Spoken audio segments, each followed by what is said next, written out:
Next is Honorable Dr. Mumtaz Khan Sahab. Khan Sahab, please share your views with us.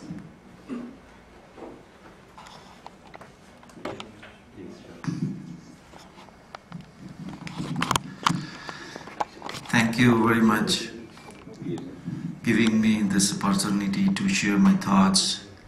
We had a discourse yesterday where we had very brilliant speakers and we got very informative feedback from them, but we are lacking in Gilgit Baltistan and Pakistan and Mr. Kashmir. I think there are different dimensions of Kashmir conflict, and that needs to be understood, and those need to be addressed in holistic manners. But if we just jump to its territorial dimension and disregarding the very important aspect or dimension like socio-economic and cultural rights, if we study like in a post-Cold War violent conflicts, the recent violent conflicts, those are still, some of them are still going on, or some of them are over, or most of them are within a state, and those are about the socio-economic and cultural rights, where people have been denied by their governments fair representation and denying them ownership on their resources, denying them expressing their voices, aspirations, and they are not part of any decision making in politics or in developmental projects. So these are very important because this 21st century is about the empowering of the local communities, building their capacities, promoting participatory politics are those notions which make the freedom, any freedom, meaningful. Without them, any freedom is meaningless. If we look at the context of the Kashmir conflict, which is a protracted conflict, and any tractable conflict or protracted conflict is not easy to resolve, but essential to address in order to empower different people of those affected region. So there is a situation in between India and Pakistan where Kashmir conflict has been going on since its partition. And there are, as our friend Afzal Tahir Saab has said, there are different narratives or diverse narratives, and we are one of them as well. And even among us, we have different narratives. We have different viewpoints. We may have different opinion, but that does not mean that we are not entitled for any democratic right, for any economic empowerment, or we are not entitled to seek ownership on our resources. These are the important things that both India and Pakistan have to understand, that without them, these grievances won't be addressed. Those grievances will be deepened. And if we look at the situation in Gilgit Baltistan, which is very marginalized region, one among, I would say, in former state Jammu and Kashmir, as there is a deliberate policy by the Islamabad to divide the people, not only in a one region, but there is a deep mistrust. There was a deep mistrust between people of Gilgit Baltistan and people of Pakistan administered Kashmir, and it has been deliberately created by the Islamabad in order to weaken our historical relationship, our socio-economic and political relationship, which were existing prior to the 1947. And I think people were from Gilgit Baltistan were less suspicious toward Islamabad than the people or the government in Pakistan administered Kashmir. And there were genuine reasons, and there were, I would say, instead of a genuine reason, there were the deliberate, policy of Islamabad to create this kind of a mistrust in order to strengthen its foothold there. And as a result of that, they focused on divide and rule instead of providing those regions with their rights, with what were their aspirations, what were they demanding. And then there was another policy, a deliberate policy. There was another tool to indoctrinate the people through educational system, that we, right from the beginning, when we touched our books in the schools, and there was nothing else in terms of the Kashmir conflict except teaching and promoting hatred towards India. And perhaps same policy would have been on the other side. But what I have experienced from my childhood till today, that I did not witness any change in Pakistan government's policy. So we need to understand that the issue is not only that, they are deliberately keeping this conflict because it benefits both countries. But particularly, I would say, addressing this issue in a holistic manner, as we all demand, and we believe that without addressing the Kashmir conflict, there won't be a peace. But how it can be addressed, this is the main question, and this is the main challenge. And in the past 20 years practice, what we have experienced in Kashmir, that there were serious efforts from both sides to engage, not only between India and Pakistan, but also some segment of Kashmiri people and Kashmiri leadership. And though they were, choosing according to, their choices and their preferences, and those were not, those were probably, kind of not inclusive approach, but somehow, there were, limited progress was made on Kashmir issue between India and Pakistan, particularly after 9/11, when international scenario changed against the militant struggles or the proxy wars. And Pakistan was forced to, denounce some of its supported militant groups, though it did not give them up.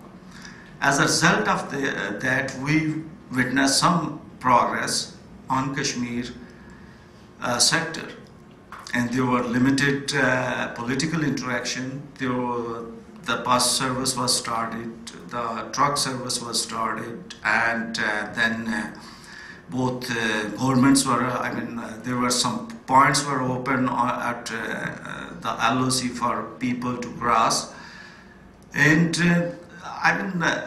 they were making some progress on that front. But there is a serious challenge. We always, as a student of politics, we always read that, there is a trust deficit. But how to address this trust deficit? You have to have governments on both sides. Those are in position to take the decision. But as I'm mentioning that since these CBMs were taken by both governments, and people supported them, majority of people appreciated them, and they welcomed that, and some people, as I mentioned, that the political interaction was even increased. But all of a sudden we witnessed that when Musharraf was gone, there was a movement against Musharraf, and when he was ousted from the power and he was replaced by the civilian government in Pakistan by Zardaris, and Zardari was equally eager to continue that process. And he even went to the extent that he said there should be union like European Union in South Asia, so that people could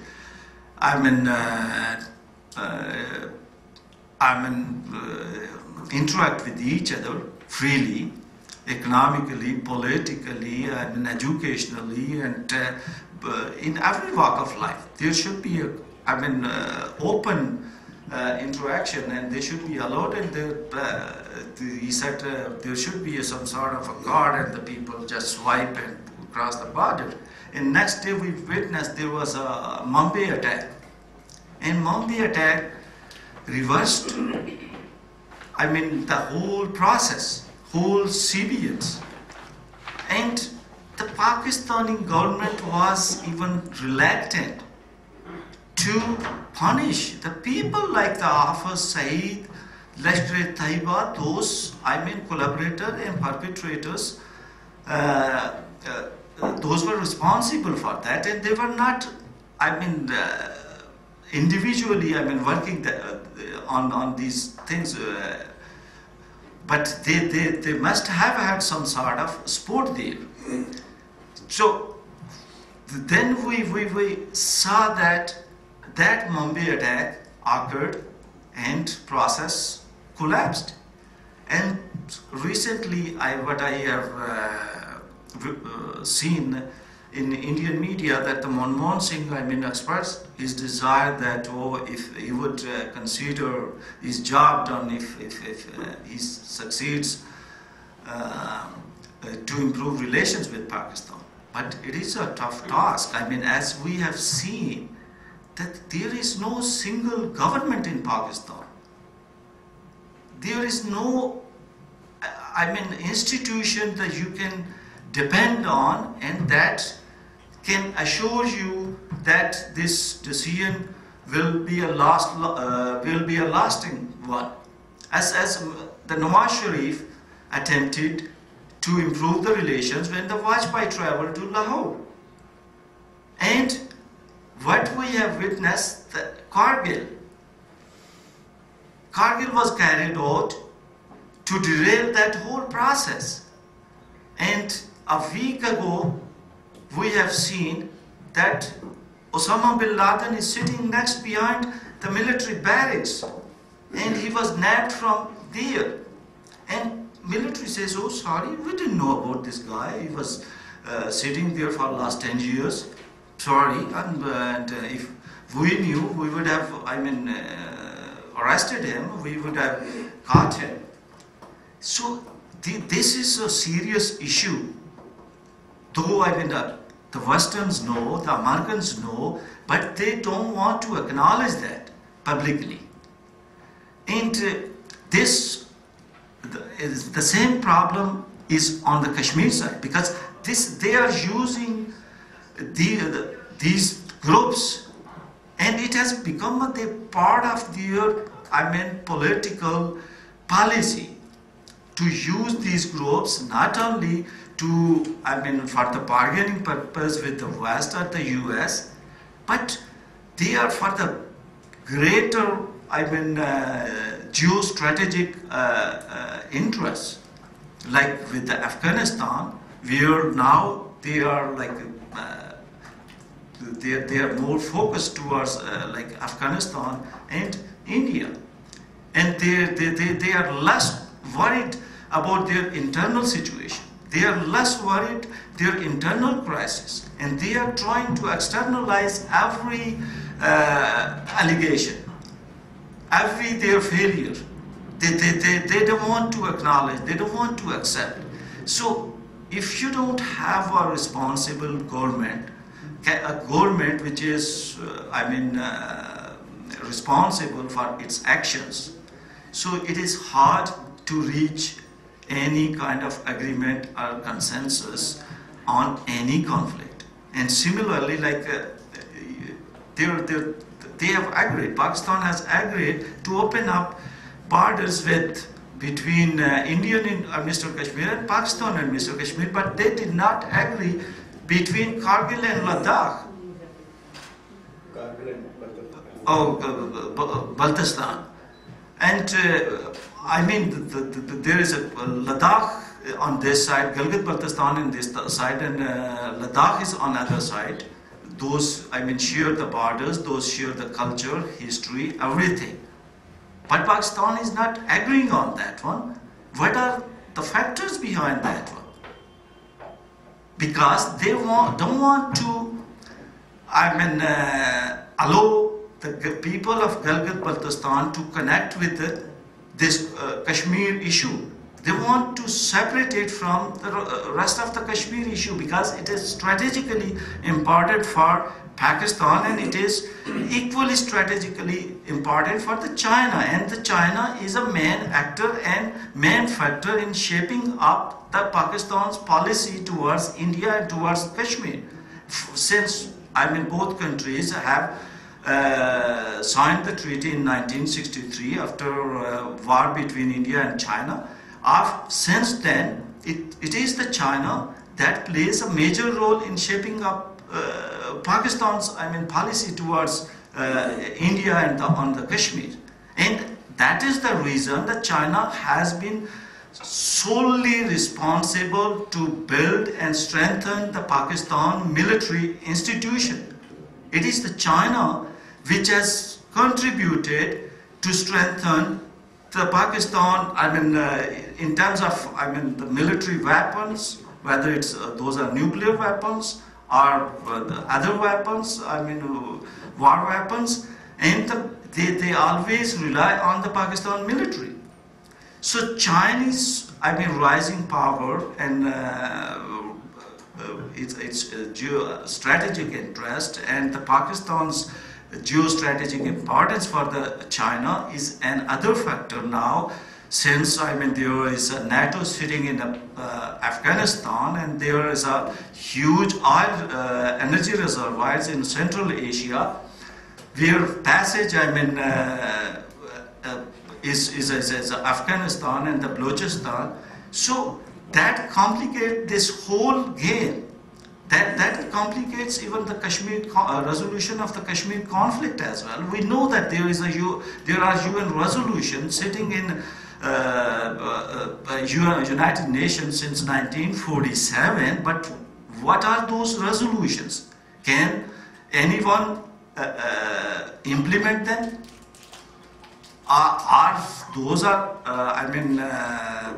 still effective, and what options those are providing. Those resolutions are basically allowing Kashmiris either accede to India or Pakistan. Those are about the accession, not for the right to self-determination, unconditional. So we need to know that it is a complicated game. It's a complicated conflict. It is a protracted conflict where the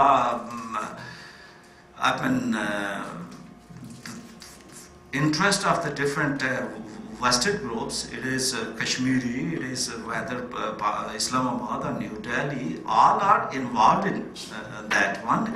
And in terms of the polarization of the Kashmir, I would say it's not only the Kashmiri those are responsible. It is the politics promoted by the both countries.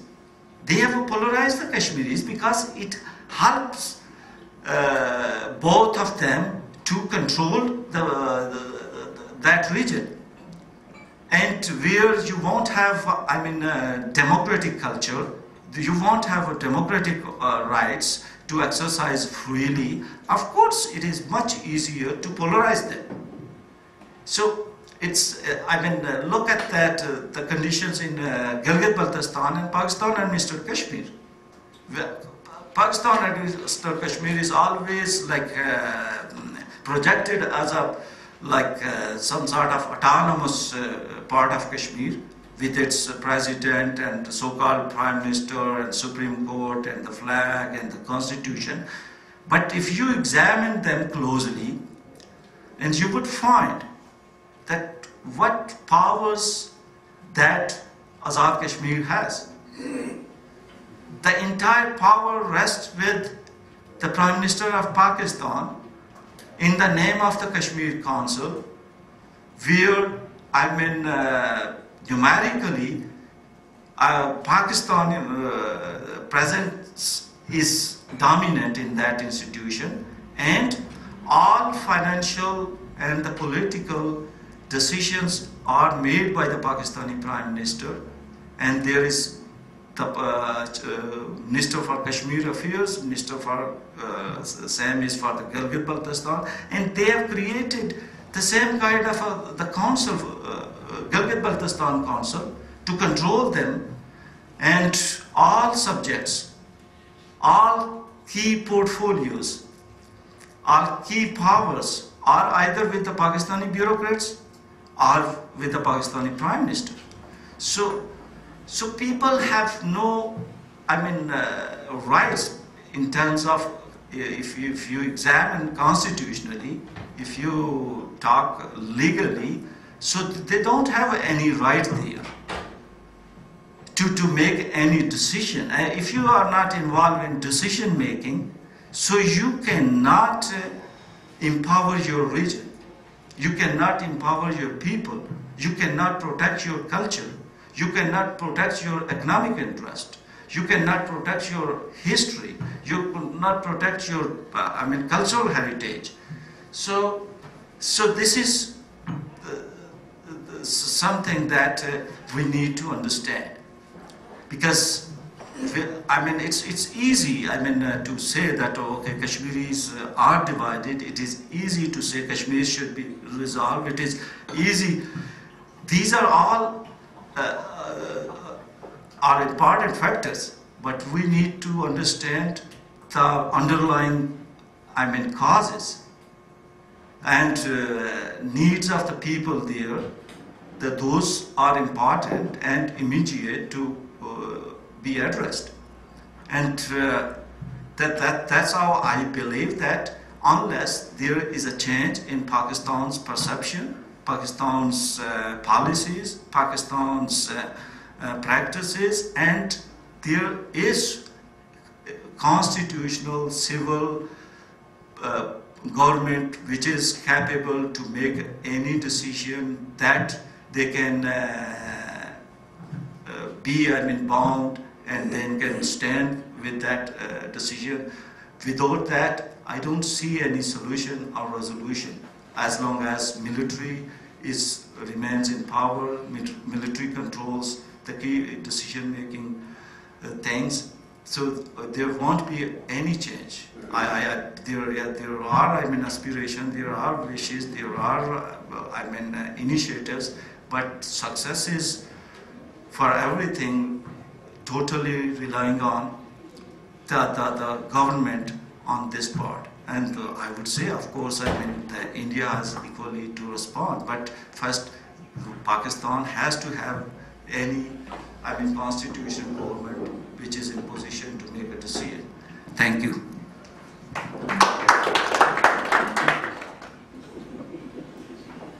Thank you, Honorable Dr. Mumtaz Khan Sahab. I think you have drawn our attention to a very important point, which is Muslim regimes in Muslim countries oppress their own people.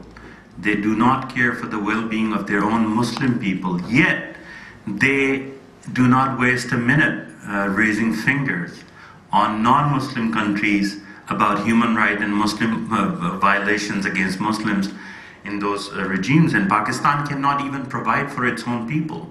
Yet it is always looking forward towards extending its strategic depth and grabbing more land in India, in Kashmir, in Afghanistan, wherever it's possible. And the Chinese factor that you mentioned is very, very important, that unless we have good relationship between India and Pakistan, we cannot really work on CBMs, the confidence building measures. But China, which is happy that India is paying all its attention to the western border because of the situation with Pakistan, it gives China more relaxed environment and free hand to develop its own strategic interest in Tibet and Xinjiang, which is the northern border of India.